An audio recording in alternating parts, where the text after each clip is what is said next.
Is joining us from Washington tonight. Good evening, Senator. Good evening, Liz, and congratulations on your new show, Capital Tonight. I hope it has a nice, successful long run. Thank you very much, and I hope you'll come back often. So let's get to Wall Street reform. The president is heading to New York on Thursday, into the belly of the beast, if you will. And will you be there for the speech? No, we'll be here in Washington voting, so I can't be there. Okay. Well, could you just talk a little bit about the politics, why this is a good idea for Democrats, and in particular for you, politically, because Wall Street, of course, is the financial engine for New York, and there are a number of elected officials, notably the governor of New York, David Paterson, and Mayor Bloomberg, who are not on board with the idea of anything that might hurt Wall Street and the bottom line of the state. Well, the bottom line of the state, I agree with them, but you know, let's look at where we're at right now. We have over 10% unemployment in New York City. We have huge fall-offs in revenue because of the economic crisis that occurred. That didn't occur because of some proposed piece of legislation that's not enacted yet. That occurred in part because we didn't have adequate regulation of Wall Street, and firms like Bear Stearns and Lehman and AIG threw thousands and thousands out of work. So what we have to do is put forward progressive, strong, forward-looking reform, but avoid things that are vindictive or punitive to New York or in general. But and Senator, that's been what's guiding me, and I think that's the right way to go. I don't think if you ask the mayor or governor, are they against all reform, they would say that they're against all reform. But with all due respect, aren't we coming a little late to the table here for the Democrats? Because there was a lot of money given to bail out Wall Street. Why were their reforms not tied then? I mean, aren't we playing catch-up here? Well, you know, the collapse of Wall Street, which when money was given, it was under George Bush, and it was done in a very bipartisan way, and that's because we were looking into the abyss. I sat around a table with both Democratic and Republican leaders, and Ben Bernanke, who's a very calm, professorial man, said, if we don't put some money into the system, we will have the Great Depression. The body will die. He said, finance is the circulatory system of the country. It's stopped. And unless you get it going, the patient will die. So we had to do that. But it would be a dereliction of duty now not to reform things so that never happens again. And it took a while to do because it's a very complicated, difficult subject. But I think the bill that we have put together is just what the doctor ordered. It is strong. It will avoid taxpayer bailouts. It will avoid these kinds of cataclysms, but at the same time, it keeps entrepreneurial vigor and is not vindictive or punitive, and that's the way to go. It's making people actually, some of your donors, if you will, a little upset with you, and also the mayor, as I mentioned. Is it true that you and the mayor have not spoken in some time? No, we speak all the time. Just a few weeks ago, we worked on getting money, $75 million to New York City housing projects. We speak regularly on FMAP. We're trying to get the state $3 billion, the city $500 million. That's not true at all. And as for donors, I mean, you have to call the shots where they see them, where you see them. And you're not going to make everybody happy, but you have to be guided by what I like to call an internal gyroscope. What's the right thing to do here? And there are some on the right who say don't do anything or do very little. That would let the crisis happen again, and the same problems we have today would repeat themselves. There are some on the left who just want to be vindictive, nasty, punitive. Let's just take out a knife and cut these guys. That's not going to accomplish anything. But if you're smart about this, you can come up with reform that will prevent this from happening again, will make New York and Wall Street stronger.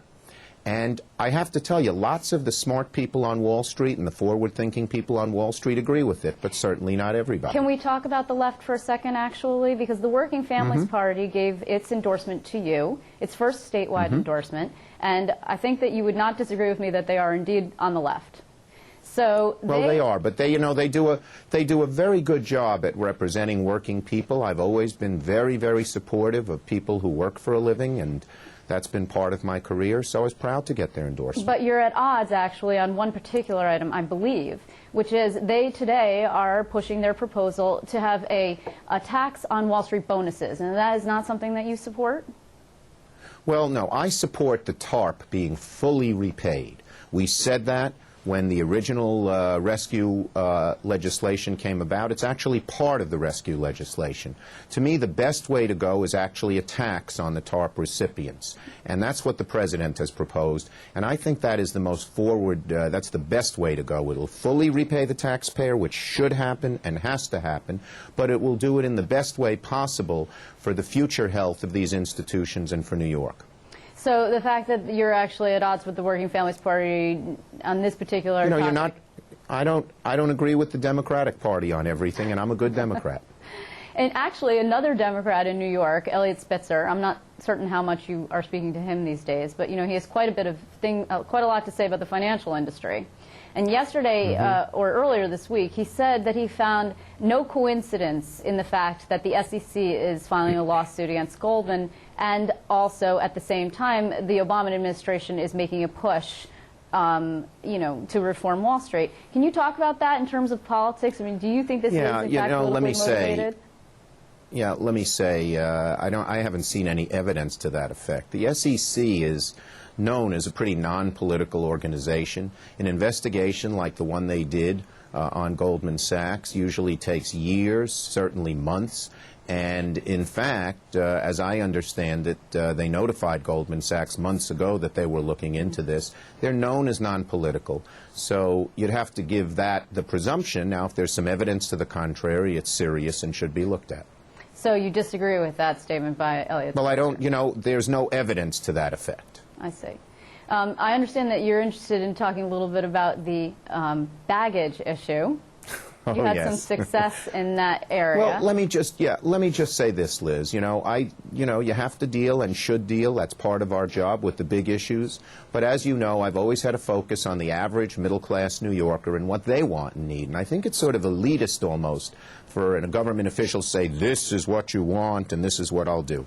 When Spirit Airlines came out with this fee on baggage, I got calls to my office from every part of the state saying this is unfair.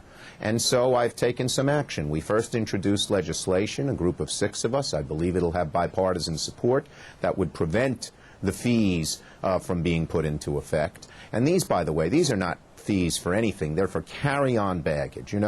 When we airline travelers, they took away the meals, you said, all right. They took away the peanuts, you said, all right. They took away the pillows. Then they started charging, for checking luggage. But carry-on baggage is part and parcel to traveling. Business travelers need it to do work. Families need it to have food or snacks or formula for their kids. And so this was a step over the line. Anyway, this Friday I called up the heads of the 6 biggest airlines and asked them to commit not to do this, and much to my surprise and delight, 5 of them committed to do it. So the first worry we had, that what Spirit did would spread everywhere, that's over. So did this actually affect you personally? Excuse me for interrupting, but did you actually have to pay fees? I mean, this came to your attention because of constituents. This was not because you actually had to. I see. Okay. And that's what I do. I'm up for re-election this year, but I try to earn people's vote every single day. And I'm always out and about. And one of the reasons, aside from informing people and answering questions, is to hear what's on their mind. And I heard about this carry-on baggage from one end of the state to the other the minute Spirit Airlines came out with it.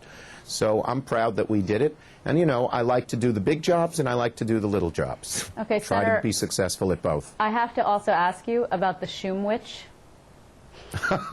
I'm sorry, I do. Do you know that there is a Capitol Cafe truck? I don't know if you're familiar with them. They're these food trucks outside the Capitol in Albany. No. And they serve sandwiches. And somebody is going to, in a tribute to you, do a Schumwich. So could you just tell us briefly? Well, yes, the Schumwich started when I was a law student and I was studying at the library, and my delight was to go to Tony's Sub Shop and get this sandwich that he made. So it really shouldn't be the Schumwich, it should be the Tony-wich. But in any case, it's roast beef, a lot of pickles, lettuce, and no lettuce, a lot of pickles, tomatoes, onions, a little hot pepper, roast beef, no cheese, and it's great. And you can get it anywhere. You can get it at a Subway, you can get it at any sub shop, and man, it's good. And my staff starts eating it, and they think it's one of those, many of them say it's their favorite sandwich, too. Is it true that you can get very picky about your Schumwich? No. No. You're not firing anybody over getting your Shumwich Oh, order wrong? please. No, I treat them. Whenever I get a Shumwich, I go line up at Subway and I treat my staff to Shumwich, too. But some of them don't want a Shumwich, and it doesn't hurt them in the pecking order. Oh, that's good to know. I'll be sure to order one next time we dine together. But, you know, do you remember that old commercial about the guy from the meat eating the meatballs? Liz, my message to you in New York is try it. You'll like it. Okay. Thank you very much, Senator Schumer. Nice to talk to you. Have a good a night. nice day. Thanks.